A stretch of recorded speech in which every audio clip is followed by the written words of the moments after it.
Hello बच्चों, कैसे हैं आप। माई सेल्फ धर्मेंद्र शर्मा और मैं आपको पढ़ाऊंगा फिजिक्स कॉन्सेप्ट विद के एस सर के चैनल पर। तो जुड़े रहें।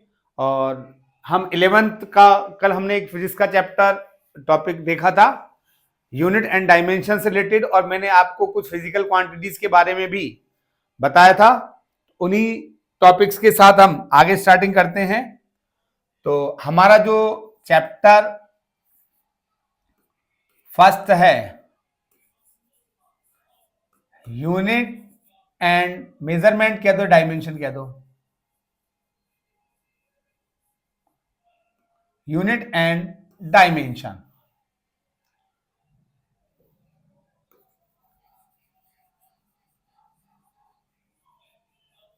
मैनेजमेंट मेजरमेंट के लिए भी हम यही बात करेंगे। तो इसमें हमने देखा था कि हमारे पास फिजिकल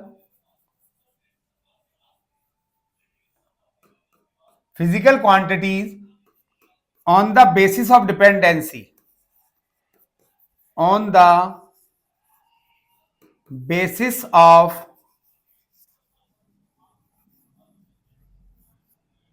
डिपेंडेंसी। पहली जो फंडामेंटल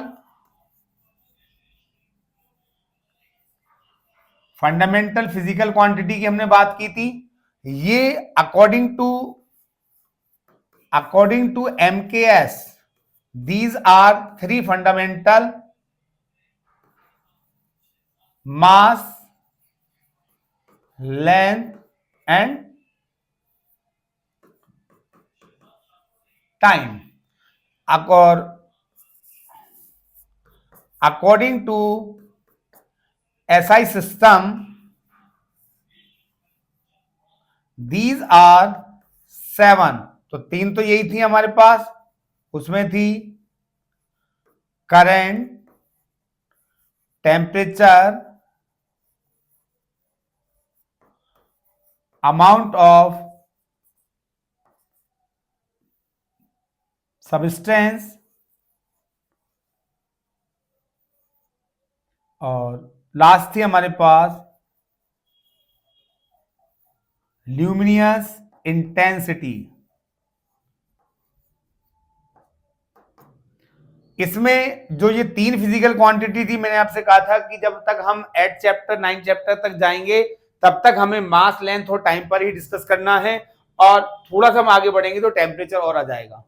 ठीक है, तो मास को रिप्रेजेंट करेंगे m से और यूनिट होगा किलोग्राम, लेंथ को रिप्रेजेंट करेंगे L से, मीटर, और टाइम को रिप्रेजेंट करेंगे T से और यूनिट हो जाएगा इसका S. These are symbol for these fundamental physical quantity and mass, length, time को मास को किलोग्राम में, लेंथ को मीटर में और टाइम को सेकंड में लेके चलेंगे। और इसके बाद हमारी जो सेकंड वो था derived physical quantities. Direct physical quantities में हम बात कर रहे थे दो physical quantity which are depend on fundamental physical quantities. जहां कहीं भी आप डेराइव करना चाहते हैं, derive is dependent on fundamental, fundamental are free on the basis of dependency. Those physical quantities which are not depend on any physical quantity like as mass, length, time, these are fundamental, and those physical quantities are derived by the fundamental physical quantities or depend on fundamental physical quantities are called derived physical quantities, जिसके हमने कुछ examples भी देखे थे। जैसे हम बात करेंगे area, volume, density, force, pressure, work etcetera, इनके बारे में हमने बात भी की थी। और मैंने यहां पर आपको एक बहुत इंपॉर्टेंट चीज बताई थी कि डेराइव्ड में आप ध्यान रखेंगे, डेराइव्ड में आपको क्या ध्यान रखना है कि जैसे कुछ तो ठीक है ही अपने पास, जैसे हम एरिया, लेंथ इंटू बीट, इसके बेस पर हम मीटर इंटू मीटर करके मीटर स्क्वायर निकाल देते हैं। सेम एज वॉल्यूम की हम बात करेंगे, मीटर क्यूब। डेंसिटी की बात करते हैं, डेंसिटी का फॉर्मूला होता है mass upon volume, then kilogram upon metre square, और वेलोसिटी ऑब्लिक स्पीड, क्योंकि यहां पर इस डायमेंशन के यूनिट के केस में दोनों की यूनिट एक ही होती है, मीटर पर सेकेंड। इसके बाद था आपका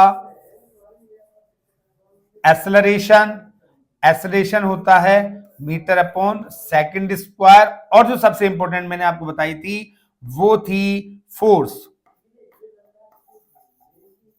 फोर्स का kilogram metre upon second square, क्योंकि इसका जो फॉर्मूला होता है वो फॉर्मूला क्या है, मास इंटू एक्सेलरेशन। तो मास का तो हुआ किलोग्राम और एक्सेलरेशन का है मीटर पर second square. This is very important, क्योंकि इससे हम क्या करेंगे, कई सारी और डायमेंशंस को निकालेंगे डायरेक्ट यूज करके, kilogram metre upon second square. अब और भी जैसे हैं हमारे पास, प्रेशर की हमने बात की थी, प्रेशर फोर्स अपॉन एरिया आप निकाल सकते हैं, पावर वर्क अपॉन टाइम, एक और आती है आपके पास इंपल्स। इंपल्स का जो फॉर्मूला होता है वो है फोर्स इनटू टाइम। तो अगर आपसे कहा जाए कि इंपल्स का डेरिवेटिव यूनिट क्या होगा, तो हम यहां कहेंगे फोर्स का यूनिट क्या है, kilogram metre upon second square और इनटू सेकंड। एक सेकंड से एक सेकंड कैंसिल हो जाएगा, तो इसका यूनिट आ गया किलोग्राम मीटर अपॉन सेकंड। तो इस तरीके से अगर आपको कोई भी फिजिकल क्वांटिटी मिलती है जिसका फॉर्मूला अगर आपको याद है, तो ये बेसिक फॉर्मूले हैं जिनको आप याद करके और आगे इनकी डेरिवेशन वो यूनिट्स निकाल सकते हैं। जैसे momentum, momentum P equals to mv, mass into velocity. तो मास का तो हो गया आपके पास किलोग्राम और वेलोसिटी का मीटर अपॉन सेकंड। इस तरीके से हम डेराइव्ड जो फिजिकल क्वांटिटीज हैं बहुत सारी हैं, तो उनकी इस तरीके से यूनिट्स हम कैलकुलेट कर सकते हैं। यहां मैं इसी टॉपिक के साथ आपको एक चीज से और इंट्रोड्यूस करा रहा हूं, उसका नाम है डायमेंशन इक्वेशन।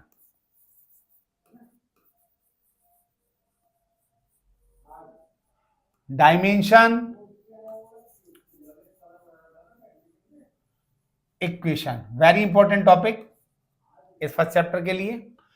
तो डायमेंशन इक्वेशन क्या है, किसी भी डेराइव्ड फिजिकल क्वांटिटी की बात करें या फंडामेंटल फिजिकल क्वांटिटी की बात करें, अगर हम उस फिजिकल क्वांटिटी को in term of power of fundamental physical quantities अगर डिफाइन करते हैं, जो इक्वेशन बनेगी वो कहलाएगी डायमेंशनल इक्वेशन। बेसिक जनरल हम बात करें, सपोज दैट हमारे पास कोई क्यू फिजिकल क्वांटिटी है, जो क्योंकि फंडामेंटल अभी हम किनको मान रहे हैं, एम, एल और T. These are three fundamental physical quantity, and quantity Q is depend on these MLT.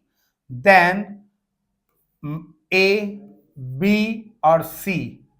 तो मैंने आपसे क्या कहा है, डायमेंशनल इक्वेशन क्या है, any physical quantity can be represent in term of power of fundamental physical quantities. This is dimensional equation of Q। कहीं पर भी यहां ध्यान रखने वाली बात यह है कि अगर आप कहीं पर मास लिखते हैं और इस मास को आप इस तरीके से लिखते हैं। तो what is the difference between m and this m? तो this is symbol of mass, but this is dimensional equation of mass. ये डायमेंशनल इक्वेशन है और ये सिंपल मास का सिंबल है।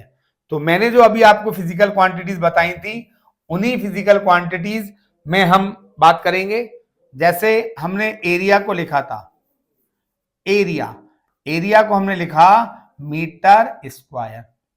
तो इसकी डायमेंशनल इक्वेशन क्या बनेगी? m not L2 T not and 0 to 0, these are dimension of area। इसको हम इस तरीके से लिख सकते हैं 0 to 0। वॉल्यूम की हम बात करते हैं, वॉल्यूम मीटर क्यूब, तो ये आपको बन जाएगा m not L3 T not. Density की अगर मैं बात करता हूं आपसे, तो डेंसिटी होती है kilogram upon metre cube. Then kilogram के लिए क्या है?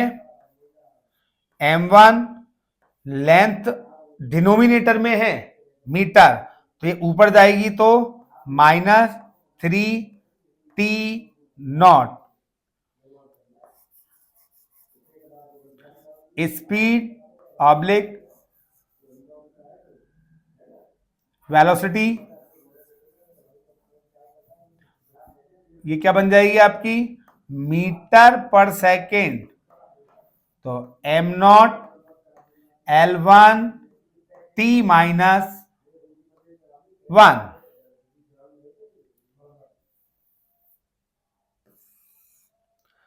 स्पीड के बाद एक्सेलरेशन, एक्सेलरेशन का हमारा फॉर्मूला था मीटर अपॉन सेकेंड स्क्वायर। इसका डायमेंशन बन जाएगा आपके पास m naught L1 T minus 2। इसके बाद force, very important, force kilogram metre upon second square. तो इसका यूनिट आपके पास बन रहा है m1 L1 T minus 2। Dimension याद रख सकते हो आप इसकी 1 1 माइनस 2। अब इसके आगे हम डायरेक्ट बात कर सकते हैं वर्क। वर्क का हमारे पास फॉर्मूला होता है फोर्स इनटू डिस्प्लेसमेंट। तो फोर्स का डायमेंशन याद रखो, आपसे मैंने बताया आपको m1 L1 T माइनस 2 और डिस्प्लेसमेंट का होता है L1। देन हम ही कहते हैं, आपने 10th क्लास में पढ़ा होगा, if base are same then the power will be sum. तो क्या बन गया आपके पास यहां पर m1 L2 T माइनस 2। और देखिए अपन पावर की बात कर रहे हैं। पावर आपका होता है वर्क अपॉन टाइम। कुछ टाइम के लिए आपको फॉर्मूले याद रखने पड़ेंगे। और यहां से अभी आपने देखा था कि फोर्स, इसको भी अपन देख लें, force into displacement upon time. तो वैसे भी या तो आप यहां डायरेक्ट किया, तो इसको, इसका एक और फॉर्मूला मैं ले लेता हूं।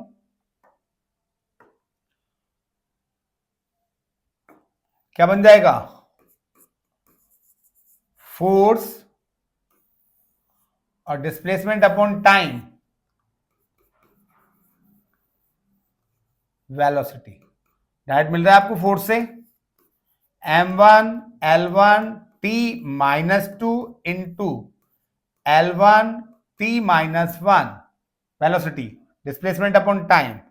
मैंने आपसे कहा पावर अगर सेम ऑर्डर में है तो L1 L1, therefore L2 T2 और T minus 1 then T minus 3। This is dimension equation of power.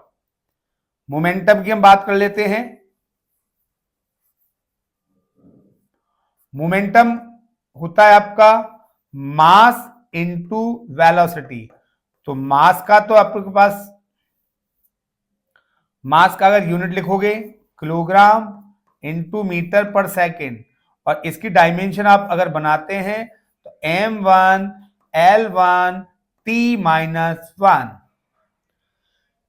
मैंने और आपसे कहा था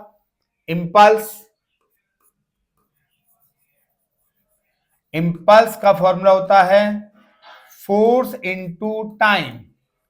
तो फोर्स का था हमारे पास m1 L1 T-2 into time T1। Very important. अब यहां देखें आप, यहां पर क्या हुआ, बेस सेम है T के, m1 L1।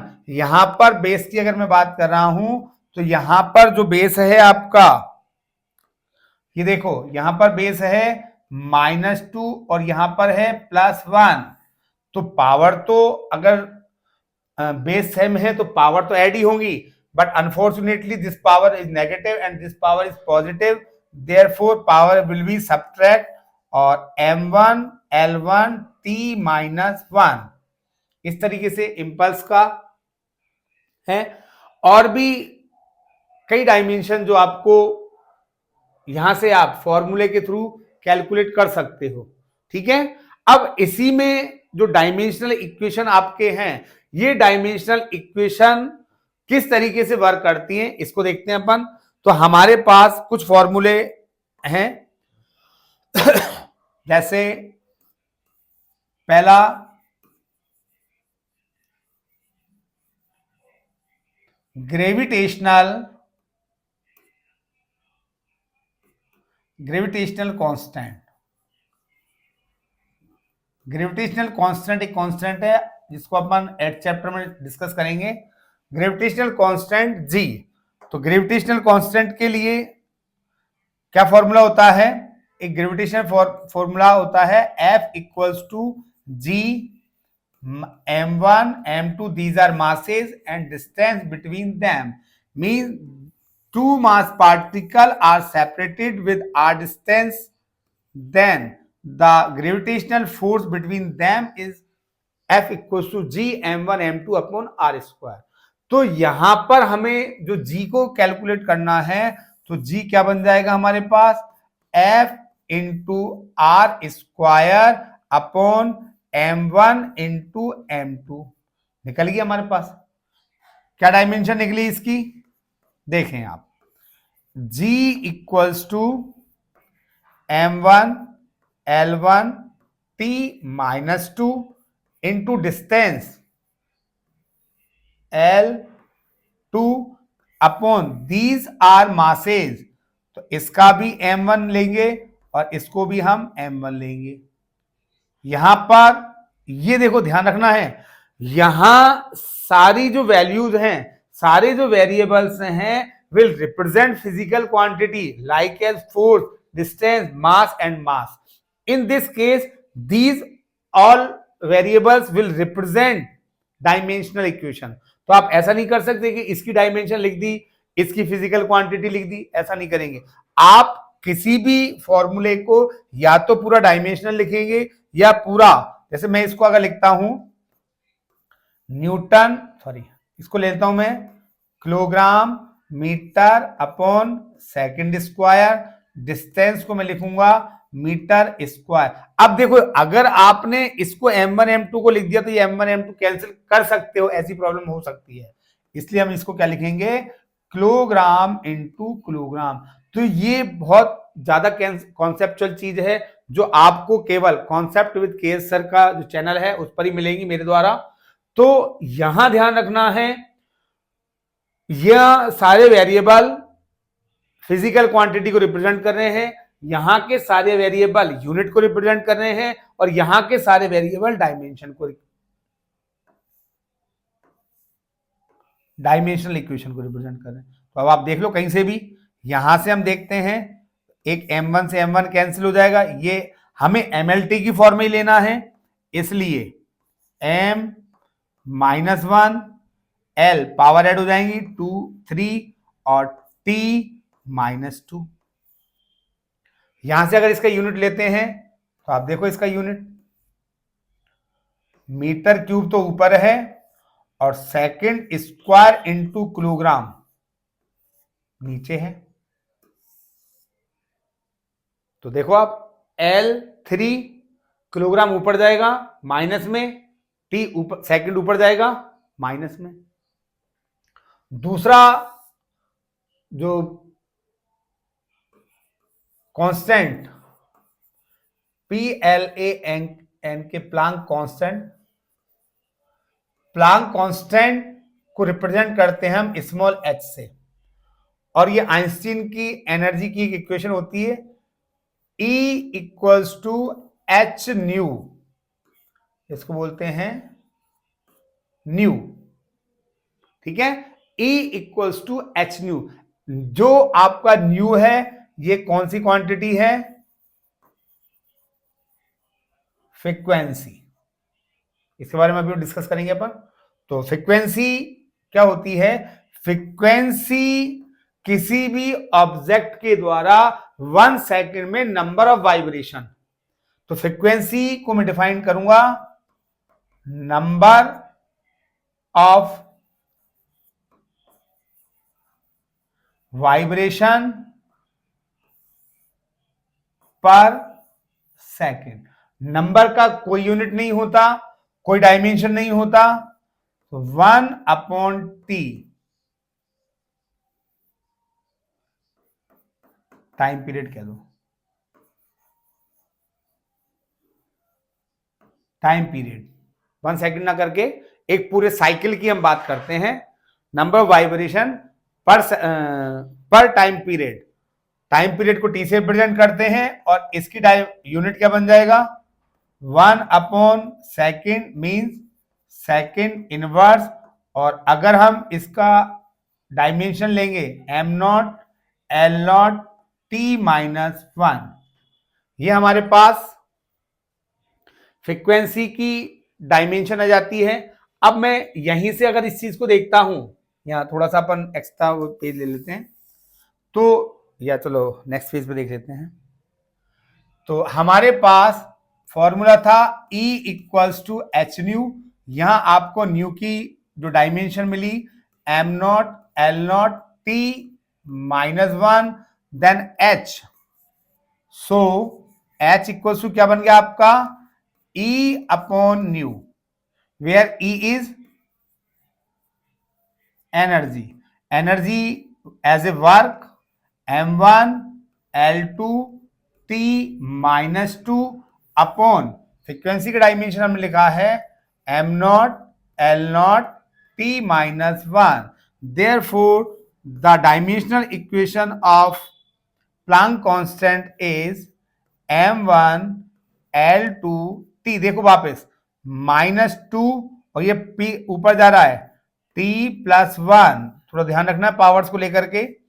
तो m1 L2 T-1, this is dimensional equation of Planck constant, same as।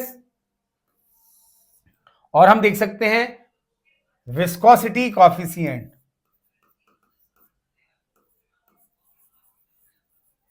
Viscosity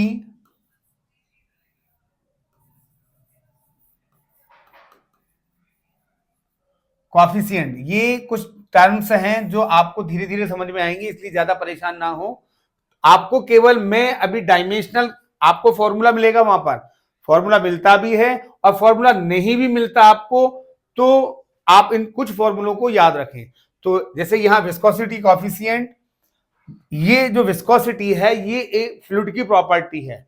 अगर कोई भी फ्लूइड फ्लो हो रहा है तो वो, जैसे मैं बात करूं आपसे, आपने पानी को दीवार पे लुढ़काया, आपने हनी को दीवार पे लुढ़काया, आपने तेल को दीवार पे लुढ़काया, जब आप तीनों को दीवार पे डालते हैं, वाटर, हनी और ऑयल, तो हम देखते हैं कि ये वाटर तेजी से आ रहा है, हनी यहीं चिपक के रह गई और ये तेल भी थोड़ा सा ऐसे आ गया। तो इसकी जो विस्कोसिटी प्रॉपर्टी है, विस्कोसिटी हम कह सकते हैं as a friction in layers of fluid. जो फ्लूइड की जो लेयर्स होती हैं, फ्लूइड के जो बहने का जो गुण है, फ्लो का है, उसमें कितनी फ्रिक्शन आ रही है, दिस इज कॉल्ड विस्कोसिटी। और उसका विस्कोसिटी का जो फॉर्मूला है विस्कस फोर्स, विस्कस फोर्स का फॉर्मूला होता है 6 pi eta R V. This is ETA,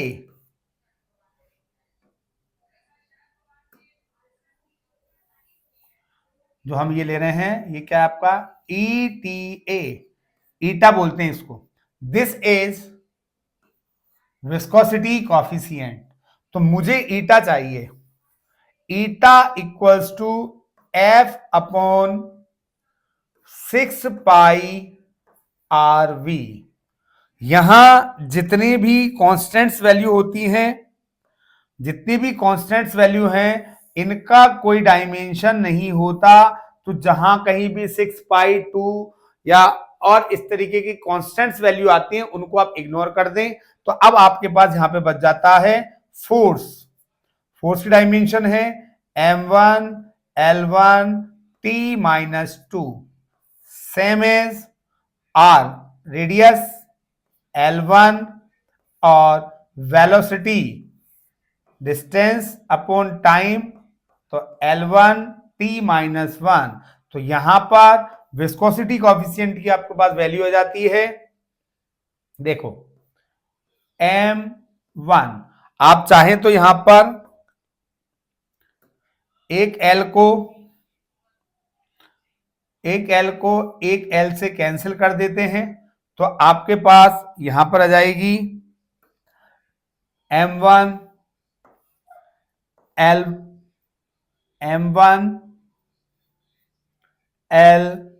minus 1, power ऊपर जाएगी और ये पावर ही ऊपर जा रही है t माइनस 2, और t की एक पावर ये माइनस ऊपर जा रही है t प्लस 1। तो हम देख रहे हैं हमारे पास क्या फॉर्मूला बन गया, m1 L minus 1 t minus 1। This is dimensional equation of velocity coefficient.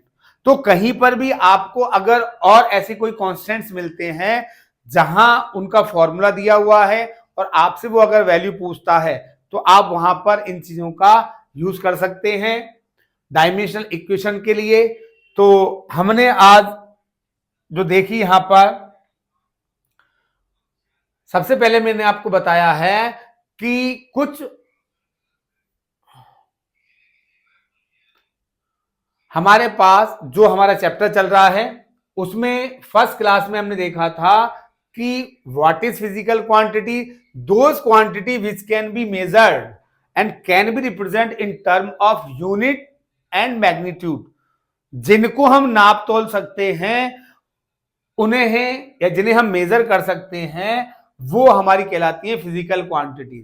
Physical quantity को on the basis of dependency two parts में डिवाइड किया गया था। Fundamental physical quantity, these are on the basis of MKS3 mass length and time, and on the basis of SI unit system these are 7 fundamental physical quantities.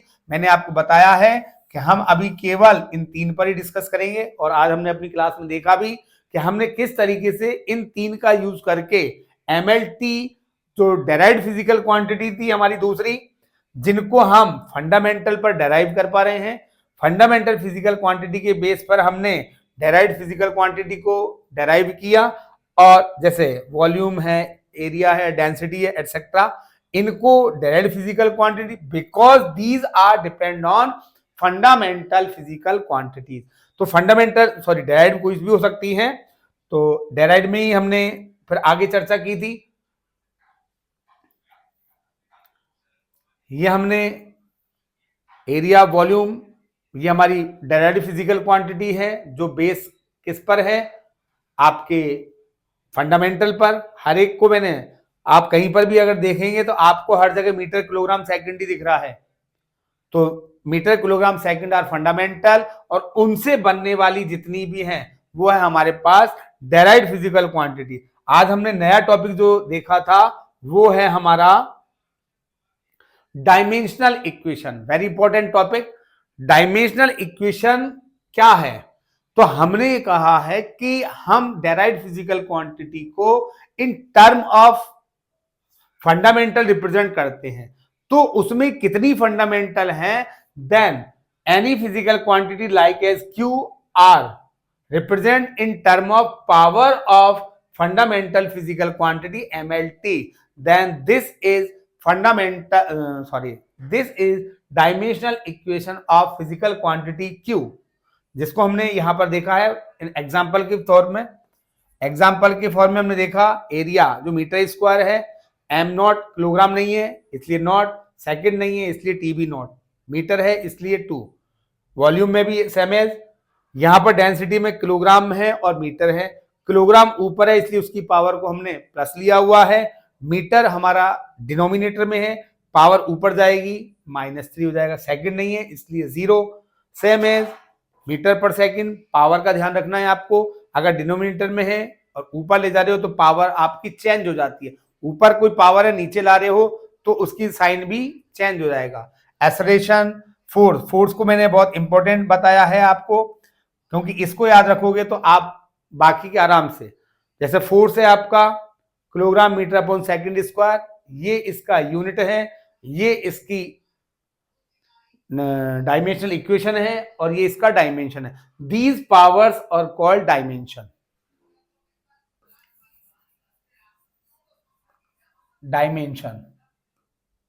Dimensions क्या है? A, B और C। Work, force into displacement, direct force का use करेंगे। फोर्स इसलिए important है क्योंकि हम जितनी भी फिजिकल क्वांटिटी के बारे में बात करेंगे वो कहीं ना कहीं फोर्स से मिलकर के ही निकलेंगी। जैसे मैंने आपको और एग्जांपल देता हूं मैं आपको,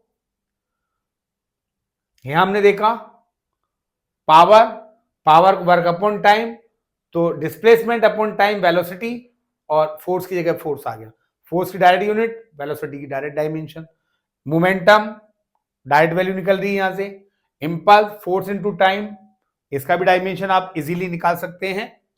और सबसे इंपॉर्टेंट जो मैंने आपको बताए हैं वो है अगर हमारे पास कोई भी कांस्टेंट आते हैं, कांस्टेंट्स,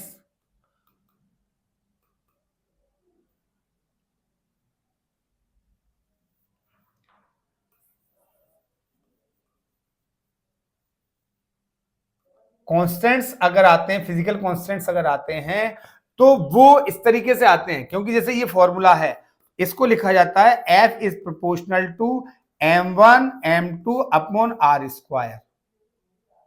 ठीक है, तो आपने अगर 10th क्लास में पढ़ा होगा V proportional to I, potential is directly proportional to I, और इस प्रोपोर्शनल साइन को लगाने के लिए हम एक कांस्टेंट का यूज करते हैं जिसे हम कहते हैं प्रोपोर्शनल कांस्टेंट, इस तरीके। तो अगर हमें R की वैल्यू निकालनी है तो R equals to V upon R equals to V upon I, this is constant जिसे हम रेजिस्टेंस कहते हैं। तो यहां भी हमने एक फॉर्मूला है, gravitational force is directly proportional to mass, product of masses, and inversely proportional to square of distance between them. जी लगा दिया, जी की यूनिट चाहिए, जी का यूनिट फोर्स, आर स्क्वायर इधर चला जाएगा, m1 m2 अपॉन में आ जाएगा। इसका डायरेक्ट डायमेंशन हम लिखेंगे, या आप इसका यूनिट की फॉर्म में लिखना चाहते हैं यूनिट की फॉर्म में लिखेंगे, kilogram metre upon second square. Force is very important, length और masses, dimension m1 l1 t-2 l2 kilogram m1 m1, एक m1 कैंसिल हो जाता है, एक m1 बचता है जो ऊपर जाएगा तो माइनस में हो जाएगा। L1 और 2 अगर बेस सेम है और power both are positive then these are added. -2 Planck constant एक एनर्जी के साथ कांस्टेंट होता है, ये कहा जाता है कि किसी भी रेडिएशन की एनर्जी उसकी फ्रीक्वेंसी के प्रोपोर्शनल होती है। Now what is frequency? Frequency is number of vibration per unit time, time period, time period मतलब एक साइकिल, पूरी साइकिल में जितने होते हैं, तो नंबर का कोई भी यूनिट नहीं है, देन 1 अपॉन टाइम, टाइम की यूनिट सेकंड, तो सेकंड डिनोमिनेटर में ऊपर जाएगा -1 और इसका डायमेंशन आप लिखेंगे एम नॉट, किलोग्राम नहीं है तो एम नॉट होगा, मीटर नहीं है एल नॉट होगा, T-1। और इसके बाद हमने ये इसकी प्लैंक कांस्टेंट की वैल्यू निकाली थी एनर्जी अपॉन फ्रीक्वेंसी से।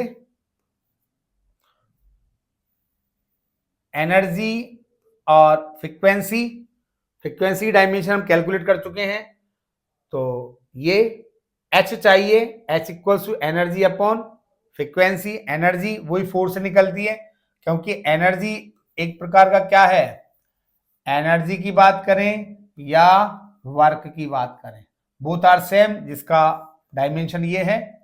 फ्रीक्वेंसी प्लैंक कांस्टेंट की वैल्यू का सेम है। विस्कोसिटी कोएफिशिएंट, विस्कोसिटी कोएफिशिएंट किसी भी फ्लूइड की जो लेयर्स होती हैं उनके बीच में लगने वाला friction, like as water oil, जो मैंने आपको एक एग्जांपल दिया था कि हम कहीं पर वाटर, जैसे हम यहां पर वाटर, ऑयल और हनी को अगर एक साथ गिराते हैं तो पानी सबसे ज्यादा तेजी से आएगा, उसके बाद ऑयल आएगा और हनी। तो हनी चिपक जाती है दीवारों से, उसका फ्रिक्शन फोर्स ज्यादा हो जाता है, तो वो friction force is called viscous force. क्योंकि जो फ्रिक्शन होता है वो सॉलिड में बात की जाती है और जो विस्कस फोर्स होता है वो फ्लूइड्स में बात की जाती है। तो इसका एक फॉर्मूला होता है 6 पाई ईटा आरबी। ईटा चाहिए हमें विस्कोसिटी कोएफिशिएंट, तो विस्कोसिटी कोएफिशिएंट ईटा के लिए F अपॉन 6 पाई आरबी। 6 पाई is a constant value, there have no dimension, no unit, so to calculate unit dimension of viscosity coefficient, force का dimension लिखेंगे यहां पर लेंथ मतलब रेडियस है ये, और वेलोसिटी, जो कटा उसको काट दिया, जो नीचे थे उनको ऊपर ले गए, तो L ऊपर गया तो माइनस में हो जाएगा और T यहां पर माइनस में है। ये जब ऊपर जाएगा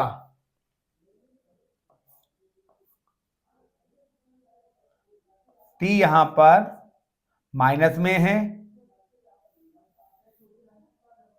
L T-1, तो जो T-1 ये ऊपर गया तो +1 बन गया, M1 L-1। देखो मैंने कहा है कि बेस सेम है तो पावर भी ऐड होगी, but there are opposite sign, there, तो पावर क्या हो जाएगी, सब्ट्रैक्ट हो जाएगी। -2 + 1 नॉर्मल मैथमेटिक्स है ये, तो -1।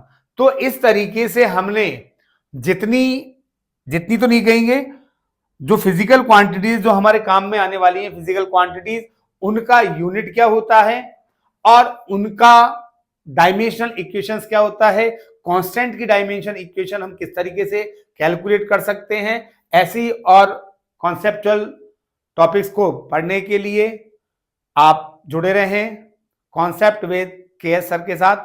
Thank you.